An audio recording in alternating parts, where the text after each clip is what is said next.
why do some people appear as ghosts and other people don't? Well, there could be a number of reasons for this, but the principal reason seems to me is that some people find it very difficult to make the transition from the physical to the astral world. And there can be a number of reasons for this. Death might come very suddenly, or it might come unexpectedly to the point where people don't realize immediately that they've died. And only when they can't interact with other people do they realize it. It could also be that they are still very attached to a place on earth, or to another person, or to a cause, or to money, or to something. And they find it very difficult to relinquish that. And it is said that some of these individuals, if we call them that, can hang around for a very, very long time. And this is why you get cases of haunted houses and castles and historical places.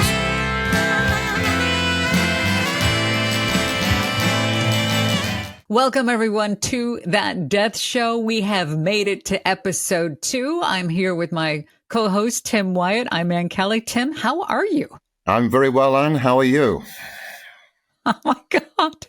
Well, I tell you what, learning the new technology of the podcast world is very different from days in radio. I used to have my program directors would always tell me, do not tell the audience of any drama backstage. So therefore, I'm not going to tell the audience about the drama. I will just say that it has been a technological Shakespeare festival. And so here we are, though we are learning and we are loving this. I love it. I'm so grateful to have you with me. This is a big episode right before Halloween. Thank you to all of you who are with us for the ride. Welcome to episode 2 of That Death Show, where our goal here is to eliminate or help eliminate the fear and the mystery that surrounds death. And tomorrow being Halloween, today is the 30th of October, sometimes known as Devil's Night or Mischief Night. So perhaps that's why we have so many technical gremlins. I'm not sure. But in this episode, we're going to be covering esoteric science's explanation of what happens when the physical body dies and where we go.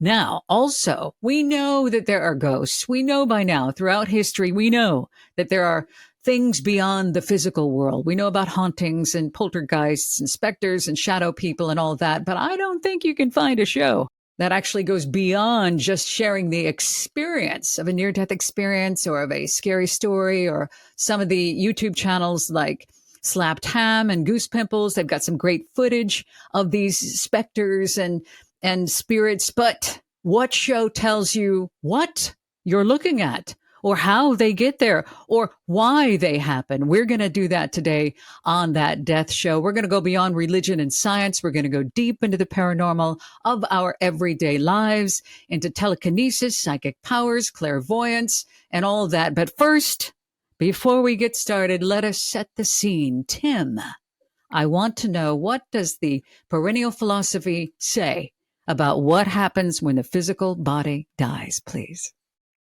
Okay, Anne. Well, the ancient wisdom tradition from which these ideas are drawn and which appear loosely in science, philosophy, and religion, usually in a very distorted form, tell us that when the physical body dies, when we stop breathing, or the heart stops, or the blood stops pumping, however you define it, then there is still an active part of us which remains. And this is an energizing principle which all human beings and animals have as well. And it's known as the energy body, sometimes called the etheric body. And it's basically, it uses vital energies from the universe, prana, chi in Chinese, and it circulates them around the body. And this body also dies within 24, 36, 48 hours after death.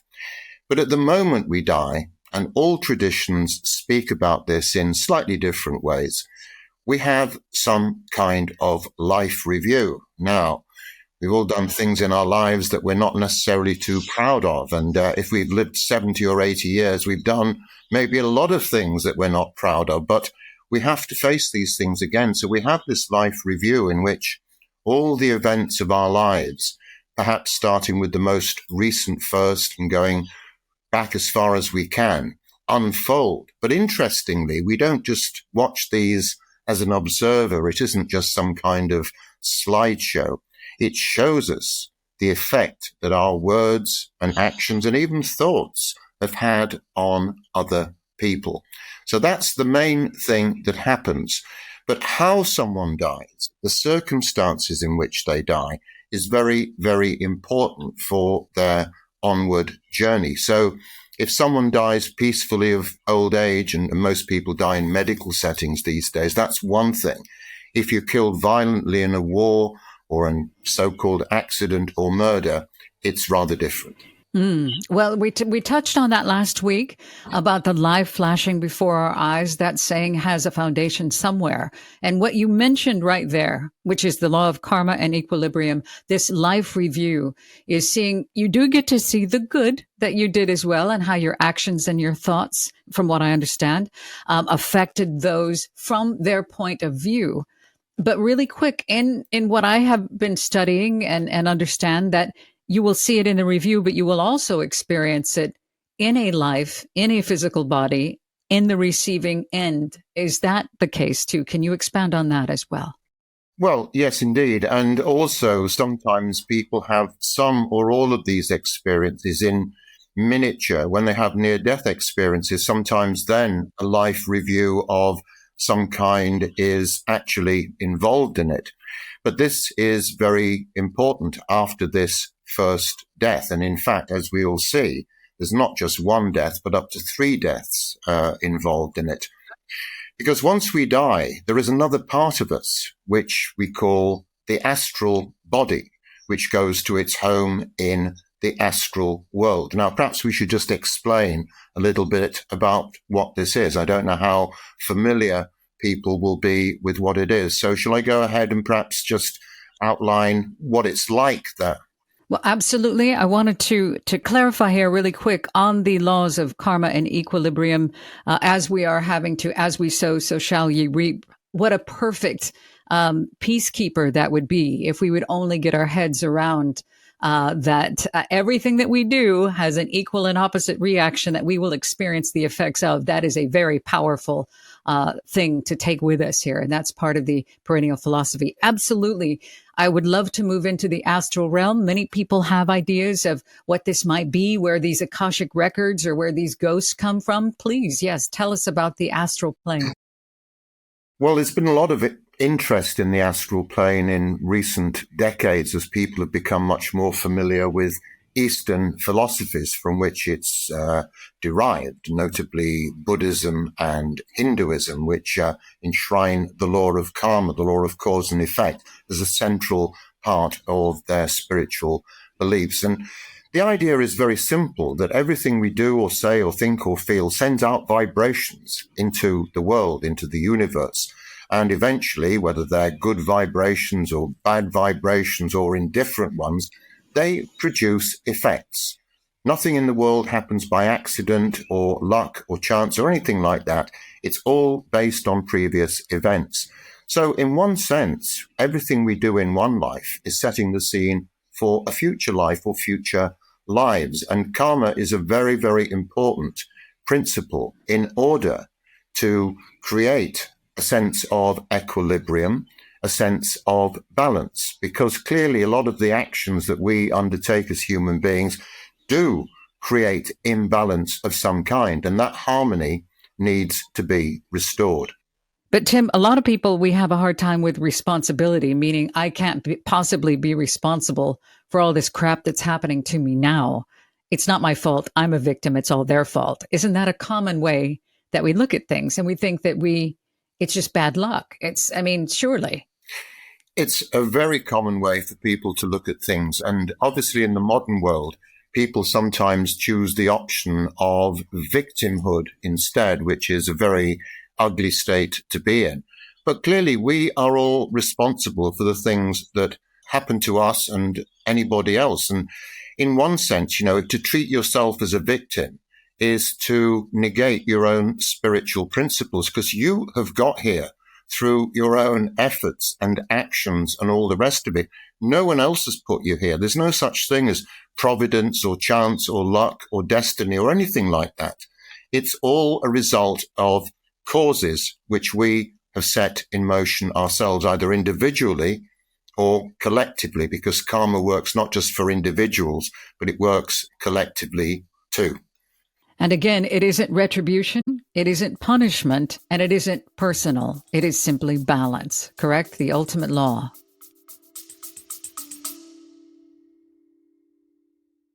Death comes to us all, but death is not a tragedy. Everyone's Book of the Dead by Tim Wyatt reveals a whole new perspective on what lies beyond this earthly life. The Egyptians have a Book of the Dead. The Tibetans have a Book of the Dead. Shouldn't you have one too? This captivating, richly illustrated book explores the mystery of death by examining it from every angle, sharing the ageless esoteric teachings on karma, reincarnation, and after-death states, as well as examining death and dying in different cultures, religions, and spiritual traditions. Death is not fatal, final, or permanent, but simply a transitional doorway to a new beginning. Get your copy of Everyone's Book of the Dead today at firewheelbooks.co.uk. Yes, it's absolutely dispassionate, although inevitably people will take it personally. People will see it as reward, and more often than not as reward, because people don't count their blessings, but people will see it as punishment. Why is this happening to me? Why is this terrible situation unfolding? I have done nothing to deserve this. And indeed, in this life, they may indeed have done nothing to deserve it. But who knows about previous lives? And herein lies the problem. Most of us are completely unaware of our previous incarnations on the earth. We spoke about that in the last episode. You said reincarnation is making a comeback. More and more people are understanding that there's more to our story. And everything, there's a record kept of every action, every deed, every thought, everything. They say that is on the astral plane, the Akashic records. Please expand, if you can, on this astral plane, which is apparently close to our physical world. Yes, it's almost, although it's a non-physical plane, it is a mirror of the physical world. Everything in the physical world has its astral counterpart.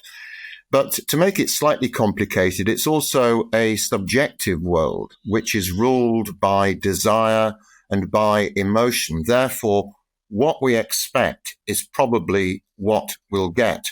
Once we die, if we expect nothing to happen, then probably for a while nothing will happen. If we expect to meet devils prodding us into flames, then indeed we might do that. If we expect to meet Jesus or angels or some other religious figure or old Uncle Bob who passed on 10 years ago, we might well do that as well.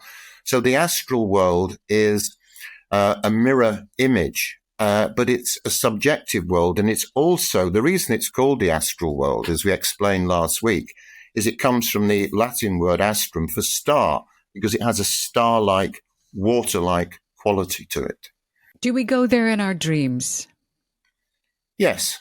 Yes, we go there every night. Obviously, we don't always remember our dreams.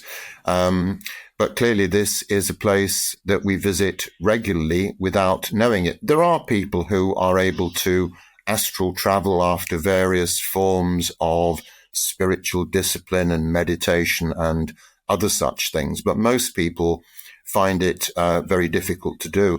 There is some evidence that the astral world may be opened up by some psychedelic drugs, notably one called dimethyltryptamine, and they have done a number of experiments with this, and they found, amongst other things, that DMT enhances people's telepathic abilities. And clearly, in the astral world, you know, we don't have voices, we don't have larynxes and everything. So therefore, communication is going to be of this particular nature. The Akashic records, they say, are stored on the astral plane and that they are a reflection. And I still try to get my head around that. I'm always learning. I have more questions than answers. What do you know of the Akashic records? Can anyone access them? What are they and where are they? Well, they are said to be stored in a particular part of the astral plane. They are said to be a complete and an indelible record of everything that mankind has ever done, everything that every individual has said or thought or done. You can imagine, even with our data harvesting and storage abilities these days, it comes, you wonder how many terabytes are, in the Akashic records. But this is said to be this record which has gone on since time immemorial. And yes, it can be accessed, but not by everybody. You need to have the right means of doing that. And there are people with clairvoyant abilities who can do this. And also in the modern world, it's not necessarily that different from remote viewing, which many people might have heard of, which is where people imagine themselves in an office in the Kremlin, breaking into the safe and stealing all Russia's secrets or whatever.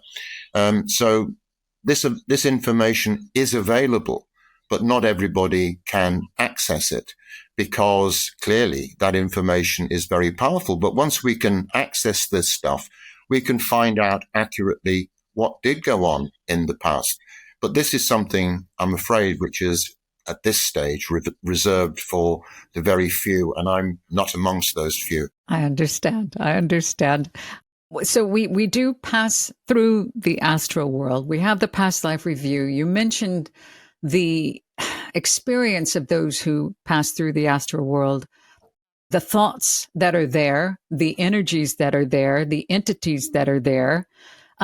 We also touched on barely that thoughts become living things. The thoughts, and we talked about, that's how we fell in love with you, was your episode on elementals and fairies and nature spirits, talking about how earthly beings feed on thought, and also astral in the world beyond this world, that thoughts become far more than just a passing blip, that they become living beings. Is it possible for you to expound on that for us today?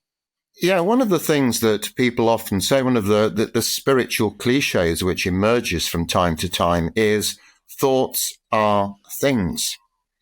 They're not physical objects, but they are real things. And thought forms which are created deliberately, for example, in a religious service somewhere, or indeed at the opposite end of the spectrum in a black magic ceremony. These thought forms can be extraordinarily powerful, and they can hang around for a very, very long time. In fact, some of them that were created many thousands of years ago may still be having an effect on the world today, many, many centuries later. We need to do a full episode on the power of thought, of what they actually are and where they come from, because a lot of times we think we're just generating them. They came up with only us, but we have the universal consciousness. So are we, as the individual brains of humans and living beings, are we the receiver? Are we the sender? Which one are we? So I think we definitely need to cover more of that. As we're getting into this night before Halloween, so much is going on out there tonight as people prepare for the veil to get thin at this time of year. It's very, very exciting. Lots of things. I don't even know if paranormal activity picks up in the real world, but I know it does online and on television. And I do find it funny, Tim, when something happens paranormal to people, often I see on some of these things on YouTube, they will think that it automatically has to do with a message for them. So there's a paranormal event. Obviously, they're here to tell me something. So they'll have the communication equipment, or they might think it's a grandmother. A lot of times people make paranormal encounters personal, and they're not always personal, are they? No, not at all. But you can see why people do this. And you can see why people are attracted to such things as spiritualism. And I'd just like to mention that, actually, because I think it might be an apposite moment to do it. Spiritualism arose, of course, in the mid 19th century in America after the Civil War, when 620,000 men had been killed, and women, widows, sisters, mothers all wanted to know what had happened to their sons and loved ones, and wanted to know if they could communicate with them. And spiritualism became very, very popular very, very quickly. But later, a certain number of people went into this more closely, and they found that what people are actually communicating with in the spiritualist seances is not the personality of the dead person. but only a fragment of that personality, because the astral plane, its purpose when we die is as a purification center or refinery to get all the bad stuff out of us and to save the good stuff, which it stores up for use in future lives. So once that astral body has been hollowed out, it becomes known as a shell. Those shells are often occupied, just as they are in the sea, by other entities, some of which are very strange and not very bright nature spirits, which inhabit these shells of the degraded personality, and which can then, communicate apparently with people on this side. But the stuff they say is usually extremely banal. They don't say anything about what it's like where they are. Occasionally, they might offer the most basic insights. Uncle Tom died of heart disease or something like that. But rarely do they provide any insights. And therefore, a lot of people, like Madame Blavatsky and a lot of esotericists of her caliber, have warned against the dangers of trying to communicate with the dead out of curiosity, because apart from anything else, it doesn't help the dead and can impede them on their onward journey. Well, that is so important, what you said about astral shells. I don't know if there's going to be many of our viewers or listeners that are familiar with that term. What Tim is talking about here is, as we move on from the physical, there is something that is left behind. He mentioned, like in the sea, the astral shells left behind are inhabited by sometimes nature spirits, elementals, other astral plane beings that can almost wear that form, and with very basic information that most likely they are getting from those who are sitting requesting the information. Very rarely, like you said, do they talk about what it's like beyond the afterworld. They're talking about this particular world, like, oh, you're wearing pink socks tonight. Oh my God, how did they know that? Blah, blah, blah. Now that we know the astral shells, mostly what you see in mediumship, they are communicating with that. That does offer comfort. What about the Ouija board? What is it that moves the Ouija board, the spirit board? Well, it's the same thing that moves any other predictive system. The I Ching or the tarot cards or the Ouija board or, casting pig entrails, it's all the same process. It's just, the Ouija board just becomes the focus for more invisible forces and influences. It's just a focus. The Ouija board itself is of no importance, but I do believe that communications can work in this particular way. And I do think that there are certain systems, perhaps not the Ouija board, but certainly I Ching. And I've been throwing the I Ching for 50 years, and it does have very strong predictive capabilities once you know how to use it and once you know how to interpret it. Do you find that it is accurate? If you've been using it for 50 years, the I Ching, it's a series of coins, correct? And you throw asking one question, and that's a yes or no, or how does it work? Well, you throw typically 6 coins, although originally it was 64 yarrow stalks, whatever they might be, the Chinese system. But basically, you throw 3 coins and produce 6 lines, which are called a hexagram, an upper part and a lower part. And then they form one of 64 different hexagrams, which each is an idea and each of which has a name and which produces a different set of circumstances and energies and conditions. But obviously, it is usually quite general, but occasionally it gives you individual lines to read, which sometimes are amazingly appropriate to particular situations in your life. Like, for example, it says, go to the south as opposed to the north. And that means, be adventurous, start a new venture. Whereas if it's the north, no, just stay with things as they are, because any venture will not be fortuitous at this particular time. So that is a system which I've used a lot. Have you asked them about our podcast?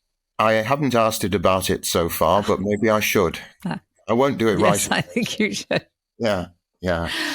I love that. Do you feel, though, when people say that, before we get into the ghost, about the Ouija board or any kind of divination. From you have the little pendulums, there's all kinds of, or the rods. People will associate the Ouija board with evil. I think it got a bad rap because of The Exorcist.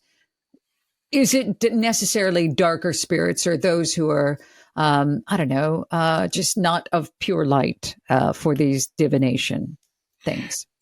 Well, the church continues, even though it's in decline, to have a huge influence on these things. And you're absolutely right. It is the church which has named these things as tools of the devil. Indeed, the Greek Orthodox Church condemns meditation as black magic, believe it or not.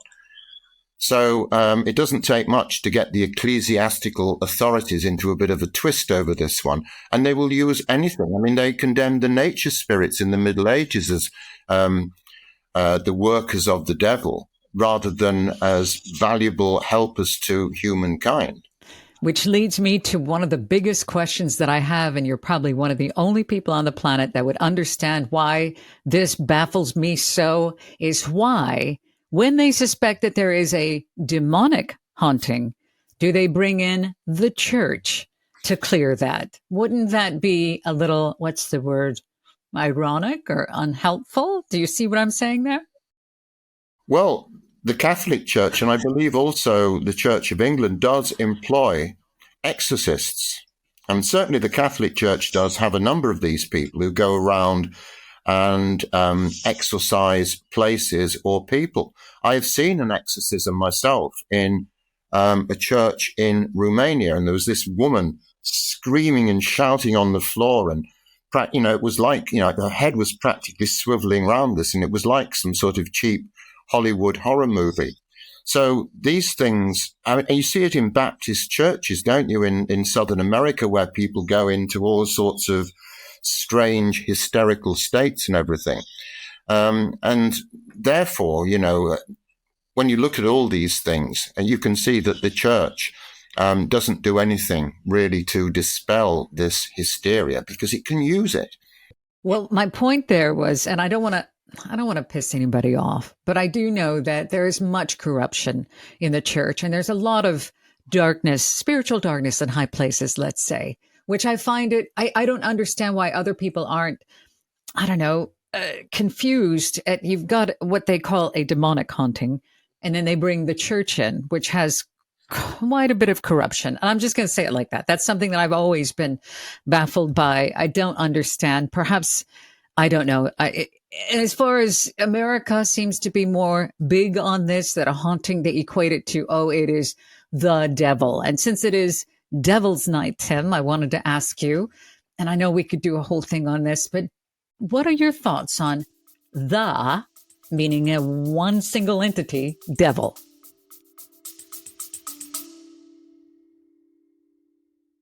Now available on Kindle, the greatest collection of the ancient wisdom in our modern era. Over 1,000 pages in 4 volumes. Unfolding Consciousness, now online all over the world for only $24.99. Karma, reincarnation, what happens after death, all with references and links to the original teachings going back thousands of years. The truth behind all philosophy, science, and religion. Unfolding Consciousness, exploring the living universe and the intelligent powers in nature and humans. Now available in ebook on Amazon. Well, the devil is purely a human concoction cooked up by the church to frighten people and control people. And the devil was ubiquitous in the Middle Ages, which is why so many millions of people, many of them women, were burnt at the stake or tortured or had their lives ruined in one form or another. It was all the work of the devil. He was a very convenient character to create, to put all the sins of mankind upon, and anybody who brushed even closely to him was contaminated and had to be exterminated. This was a very powerful means of control. The devil, people have talked about in many religious traditions of there being, a good God and a bad one, Ahura Mazda and Ahriman in Zoroastrianism, for example. But this idea of an evil being, a Satan or a devil, or even a fallen angel like Lucifer or anything like that. These are not helpful, and just to concoct something like the devil can only be there for one purpose, and certainly there are no devils in the great beyond as far as I know, apart from ourselves. I was just going to say, it's something to blame. The devil made me do it. It's really you made you do it. It is your lower nature, your darker, lower self, your selfishness, your greed, your need to control, your wanting to be important, your lower self. And that's what we talk about, the triumph of good and evil and this great battle. It isn't a supernatural war in the skies being fought on your behalf. It's being fought within you. So you overcome your own darkness when you feel that anger and rage and selfishness and ignorance and judgment. That to me is where evil lies. And I think that the devil, as we call it Devil's Night tonight, we'd like to blame something outside of ourselves. Then therefore we're not responsible, right?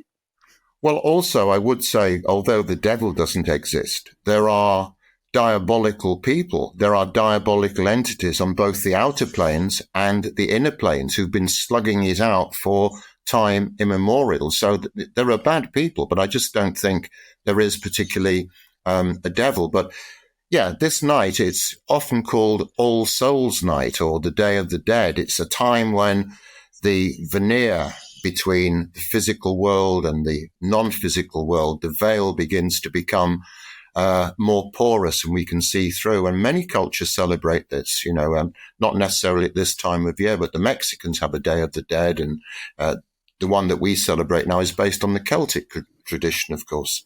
And with all the people dressing up, we're getting right now to the meat and potatoes of this broadcast. Tim Wyatt, may I ask you, as we said we would explain the how, why, and what are ghosts. We've talked about the scary stories. You've seen plenty of them out there. What is it that we see? For example, when we see an entity taking shape, sparkling, obviously moving like a human, not quite solid, what is it that we're looking at? Well, essentially, in the vast majority of cases where people see these things and try to photograph them, probably what they're seeing are energy imprints of some kind. As we said before, everything that we do leaves its imprint and its vibration on the world. However trivial we think it is, it still sends something out. And these energy patterns, which people see, are residual apparitions and energy imprints of dead people, no doubt. Now, why do some people appear as ghosts and other people don't? Well, there could be a number of reasons for this, but the principal reason seems to me is that some people find it very difficult to make the transition from the physical to the astral world. And there can be a number of reasons for this. Death might come very suddenly, or it might come unexpectedly to the point where people don't realize immediately that they've died, and only when they can't interact with other people do they realize it. It could also be that they are still very attached to a place on earth, or to another person, or to a cause, or to money, or to something, and they find it very difficult to relinquish that. And it is said that some of these individuals, if we call them that, can hang around for a very, very long time. And this is why you get cases of haunted houses and castles and historical places where there has probably been much brutality in the past. This may also play a factor.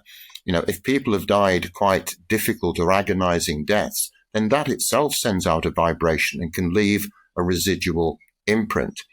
However, there may be other phenomena at work here, one of which is my old favorites, the angels and nature spirits, because they may sometimes be mistaken for ghosts on the few occasions where people do see these things. And it does happen, but it's not that common. People might see these, particularly in conditions of low light or whatever. And then another option, another possibility, which we can't absolutely rule out, is that these are otherworldly entities of some kind, extraterrestrials, or indeed trans-dimensional beings, which is something which is talked about a lot here. I think the most common phenomenon, the most common cause of ghosts is these people who simply cannot move on and remain somehow anchored to the physical world, because the physical world and the lower levels of the astral plane are closely connected to each other. So how much of them has moved on? Are they making a conscious decision because of unfinished business or what have you to hold on to the physical? Is a part of them in the astral and they have refused to let go? And when they say go into the light, and apparently some of them do, does that mean to let go and then they're able to move on? Is it their willingness to stay? Or I have heard also in our teachings that the wailing and gnashing of teeth and the grieving often binds those who have left or trying to leave here to the physical. Can you explain some on that? Yes, indeed. I mean, this is how we die is very important, and most people die in a medical setting. But if we have grieving relatives round the bed, screaming and shouting and wailing, that is not going to help us, because you need a time of peace and tranquility, because you are making that most important transition. So therefore, the conditions in which you die, if you see these people all grieving over your passing, that might make you very reluctant to move on. It might keep you anchored there. I have found and read and studied this and have found that sometimes these spirits need permission to move on. I saw this happen once, I think as I explained in our last podcast at Leeds Lodge, where we had a particular cold spot, and somebody came along, did a few things, and this thing was gone. So that is, in one sense, what an exorcism is all about. It's not just getting some horrible entity out of someone, it's sending a spirit on its way. This horrible entity or this darkness or this angry spirit, sometimes there's noises, there's smells, sometimes there's temperature dropping. There's things that go along with it. A lot of times, especially in America, I do notice or other cultures as well. I don't want to just say it's America, but we'll automatically go to it is a demon. And I just can't say that that's what I personally believe, but it doesn't really matter what I personally believe. I just would like to be able to get what esoteric science explains, what these are, and can they hurt you? There has been some footage of these entities. They will show up on the screen because everybody has a phone in their pocket and they're recording all this stuff that actually can touch or play and pull hair, or they can pull you under the bed a little bit, and they can actually interact with you. What is that? Is this the astral realm that we're looking at? Well, it could be. But when we look at things like poltergeist activity, for example, and this is quite common, especially with younger people sometimes, teenagers, it happens in their homes often, where furniture is strewn around and that sort of thing. Clearly, a physical force is involved here. How something is translated from an astral force to a physical force is a mysterious and not entirely understood process, but clearly that is possible. As for people being attacked and injured, I know that this goes on, but I suspect, given the amount of activity that goes on, I think it is a comparatively rare phenomenon. I don't think it's something that happens all the time. But obviously, as soon as you start talking about spirits and ghouls and ghosts and all that sort of stuff, the fear factor immediately flips in, doesn't it? Because people have been conditioned to be frightened of these things, just the way that we've been conditioned to be wary of extraterrestrials if they exist. You know, we call them aliens and not space brothers, for example. Oh, I love that. I absolutely love that. That's the first time I've ever heard that said. Space Brothers is a much better name. And I must say that anything paranormal, to me, I find it extremely comforting, even the dark ones, because it reminds me there's something far beyond just the physical world. I find it, I don't know, absolutely. It calms, it reassures. What do you think about that? Have you been attracted to ghost stories and, I don't know what, horror movies? Well, I think everyone is, aren't they? I remember when I was 5 years old, we used to go on holiday to a place called Clacton-on-Sea in Essex, because my auntie and uncle had a boarding house there, so it was a nice cheap holiday for us. And the very first thing I always wanted to do when we went on the pier was to go on the ghost train. And then the next thing I wanted to do was to go on the ghost train again, and after about the third one, my father was getting a bit impatient with all this because he wanted to paddle in the sea. So people, I think, are brought up culturally to look on ghosts. Particularly since, the 19th century, and all these various writers who've written about all this stuff. It's a very, very popular genre, both in films, in books, and all the rest of it. And clearly people do like to be frightened. But the problem there is that because they become frightened, they can't see these things in any kind of objective way. And one of the things that occult science does, it doesn't look on these things as being supernatural or anything like that. It puts them in the context where they're meant to be. And many of these entities are from the astral plane that we're talking about, or have a presence on the astral plane. They're certainly not physical entities walking about. Another thing that we might talk about, and this is something that's quite interesting and it's debated a lot, is, some people say there are a lot of soulless people in the world. Not just that, but people who don't have any, everybody's got a soul. So it's not like, I don't mean soulless in the fact that it's like a missing part that wasn't installed in the factory or anything like that. I don't mean it from that point of view, but someone who has absolutely no connection with their souls, that they're entirely disconnected from any higher aspects of themselves, no notions of spirituality or soul, no awe or wonder or anything like that. It's just a mechanical world, and what you see is what you get, and then you die, and that's it. And, this very bleak view is all conditioned to some extent by the fear. And human beings always fear the unknown, don't they? That's one of the key features of human beings.